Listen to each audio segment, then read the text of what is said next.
to extend equal rights to all of our citizens. But it is precisely this effort that has allowed us to become stronger and more prosperous, while also becoming a more just and a more free society. Like other countries that emerged from colonial rule in the last century, Indonesia struggled and sacrificed for the right to determine your destiny. That is what Heroes Day is all about, an Indonesia that belongs to Indonesians. But you also ultimately decided that freedom cannot mean replacing the strong hand of a colonizer with a strong man of your own. Of course, democracy is messy. Not everyone likes the results of every election. You go through your ups and downs. But the journey is worthwhile, and it goes beyond casting a ballot. It takes strong institutions to check the concentration of power. It takes open markets to allow individuals to thrive. It takes a free press and an independent justice system to root out abuses and excess and to insist on accountability. It takes open society and active citizens to reject inequality and injustice. These are the forces that will propel Indonesia forward, and it will require a refusal to tolerate the corruption that stands in the way of opportunity, a commitment to transparency that gives every Indonesian a stake in their government, and a belief that the freedom of Indonesians have fought for is what holds this great nation together. That is the message of the Indonesians who have advanced this democratic story. From those who fought in the Battle of Surabaya 55 years ago today, to the students who marched peacefully for democracy in the 1990s, to leaders who have embraced the peaceful transition of power in this young century. Because ultimately, it will be the rights of citizens that will stitch together this remarkable Nusantara that stretches from Sabang to Merauke. On insistence that every child born in this country should be treated equally, whether they come from Java or Aceh, from Bali or Papua, that all Indonesians have equal rights. That effort extends to the example that Indonesia is now setting abroad. Indonesia took the initiative to establish the Bali Democracy Forum, an open forum for countries to share their experiences and best practices in fostering democracy. Indonesia has also been at the forefront of pushing for more attention to human rights within ASEAN. The nations of Southeast Asia must have the right to determine their own destiny, and the United States will strongly support that right. But the people of Southeast Asia must have the right to determine their own destiny as well. And that's why we condemned elections in Burma recently that were neither free nor fair. And that is why we are supporting your vibrant civil society in working with counterparts across this region. Because there's no reason why respect for human rights should stop at the border of any country.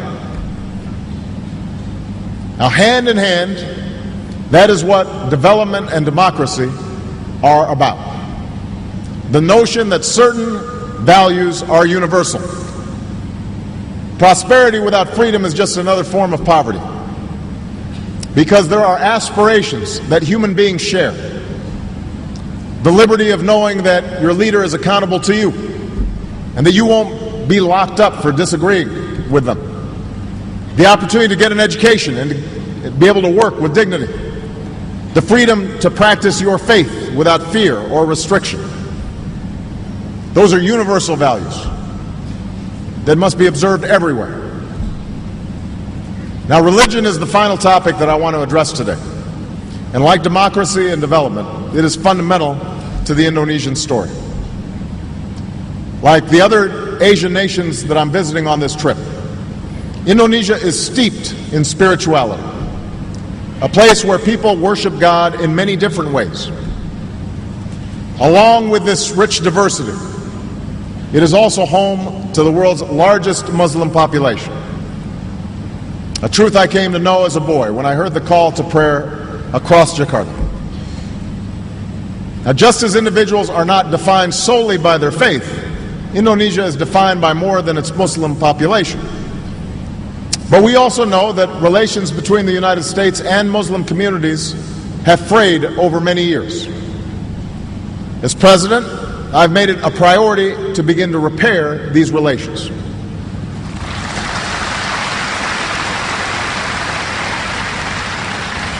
As part of that effort, I went to Cairo last June, and I called for a new beginning between the United States and Muslims around the world, one that creates a path for us to move beyond our differences.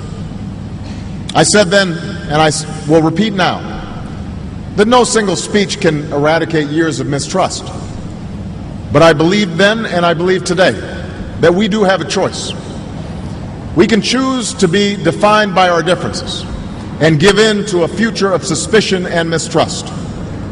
Or we can choose to do the hard work of forging common ground and commit ourselves to the steady pursuit of progress. And I can promise you, no matter what setbacks may come, the United States is committed to human progress. That is who we are, that is what we've done, and that is what we will do.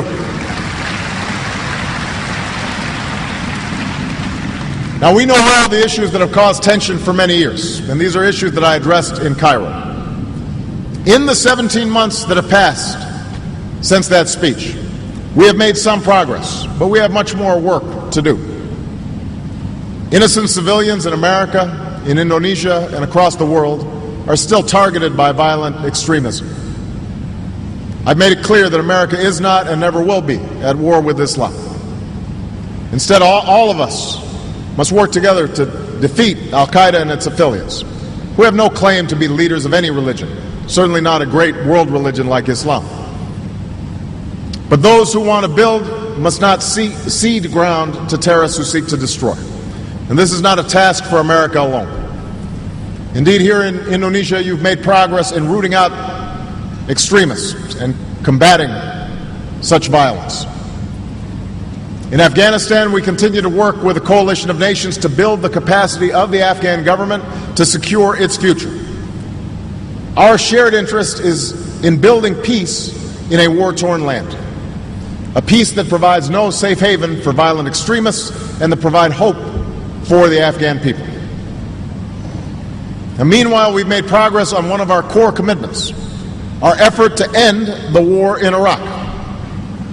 Nearly 100,000 American troops have now left Iraq under my presidency.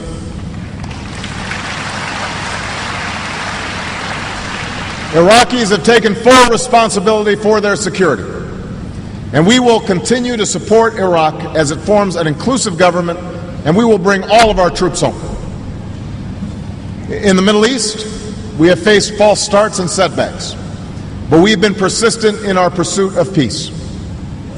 Israelis and Palestinians restarted direct talks, but enormous obstacles remain. There should be no illusion that peace and security will come easy.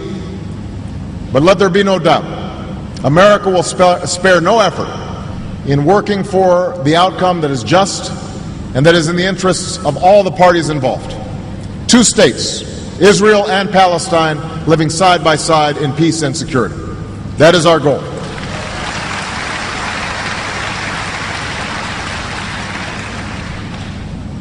The stakes are high in resolving all of these issues. For our world has grown smaller.